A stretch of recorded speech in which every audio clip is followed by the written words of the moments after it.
welcome Amelia. Thank you, Madam Master. You want to dress for success. You want to look elegant. You want to make an impact, impress. You should go to a guy called Tyron Cutner here. He's a specialist. This subject has nothing to do with clothing. What do I mean by dress for success? It's the tools that you will carry with you, that you will wear, let's say, on your way up to success. Whatever your definition is of success, you will encounter certain points. And it's good to be aware of, so to know where you're at, what you're going to do. But what is the very starting point? Let's go to number one. The starting point of every successful journey. What is it? It's something that has to be clear, that has to be, you can't move it around. It's something solid, definite. What is that? Anybody knows? Starts with P. Purpose. Purpose is the starting point for every success. You have to know what you want exactly, and ideally why you want it. Right? That's going to guide you through. That's going to pull you through. Once you know what you want and why you want it, it's going to unleash number two. Number two is the sense that you have of noticing things related to the purpose. Anybody knows what that is? With F? Focus. When you know what you want and why you want it, you're going to start to notice things. Like I said once, there's a reticular activating system in the brain that's going to help you notice things related to the purpose, including connections, activities, things you have to do related to the purpose. When you don't know that, focus is very difficult to unleash. What would you focus on, right?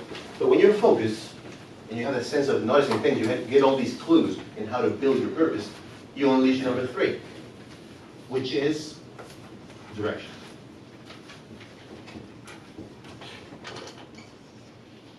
You know what you want, why you want it. You have all these clues how to get it.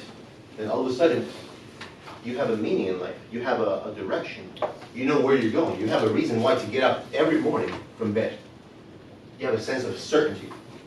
When you're at this stage, it is going to unleash number four, which is, how do you feel? How do you feel when you feel that you know what you want, how to get it, and gets you out of bed every morning? How do you feel? Confident power. Motivated, right? So motivation is number four. Motivation is number four. But I tie it up with another dear friend called faith. Okay? You know what you want, why you want. You have all these clues. You have a sense of direction, of certainty. Then you're motivated, right? You're going towards something. What happens if you're not motivated? You know how to get it, but you just don't feel like doing it. Or even worse, you don't believe you can do it. You don't have faith. When you get anywhere without faith, you can't. But when you're at this stage, you're getting up with all this power. This is the fuel, actually. I call it the fuel. What do you do next? You start planning. So let's name 1, 2, 3, 4, 5. You start planning. I call planning the roadmap. You have to start planning. And planning is divided in long-term goals and short-term goals. You need a map everywhere you go. Wherever you're going to do, you have to know clues in how to get there. Let's say Aline tells me my mission in life, my purpose is serving others. I feel humankind is underrated. I want to give my best and make them feel like they're kings, queens. Okay, so it's very simple. She defined her purpose as serving others, right? Let's say one day she plans and she wants to have a coffee shop. That's a way to serve, right? You have a coffee shop and you can just take care of everybody like they're the best.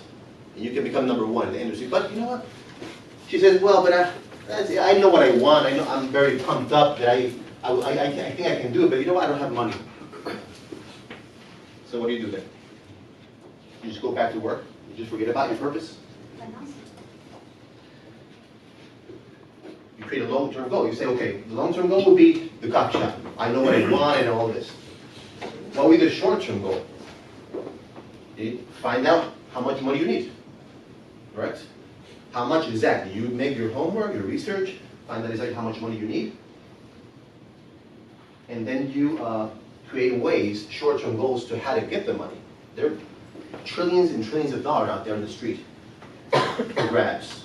You just need a plan, a strategy for everything, especially when you're in the journey here. Create short-term goals that are going to fulfill the long-term goals. That's going to continue. So what's number 6? Very important at this point. Anybody know? Starts with A. Action. Action. The execution arm of everything. At this point, what happens if you just know what you do, why you want it, you have all the tools how to get it, you have a sense of certainty, you're motivated, you believe you can do it, you're planning all these strategies, just procrastinate, just don't do it. Just hang out with your friends, you just hang on the computer, you play games, and then say tomorrow and tomorrow and tomorrow. What's going to happen? Without action, you get nowhere. But when you are active towards your purpose and all this, you get to number 7. What is number 7? Anybody knows? The real secret. Start with P. Persistence. What would you do if you're incredibly active? Incredibly active. You just give up. And at some point, just let go. Go back to whatever you were doing. Nothing. A little bit more of nothing. You get nothing. I mean, you don't have to know exactly how you're going to get there. You have to know, for example, I get tonight to my car, I'm going to Florida. I turn on my car, headlights. I don't have to see the whole road ahead, 2,000 kilometers. I just have to know I have to see the next 20 meters. 20 meters after 20 meters. I don't have to see the whole thing ahead. I know my destination already, right? I know all these things. I just have to go. It might snow, it might rain, I may be hungry, I might get a flat tire, I might run out of gas. It might happen. You have to get in the car and just go, because you know your destination. If something happens, the only thing you have to know is that you will handle it. That's all you have to know. Not how I'm going to do it and just go back comfort. You just have to go and do it. You need to know a big puzzle, how the puzzle looks like, the big picture. Because then you know all the clues, what they mean for you, right? So dear friends and family and Toastmasters, wherever you're in life right now, whatever you do, wherever you go, you're always on time to start over or take over wherever you left. Madam Toastmaster?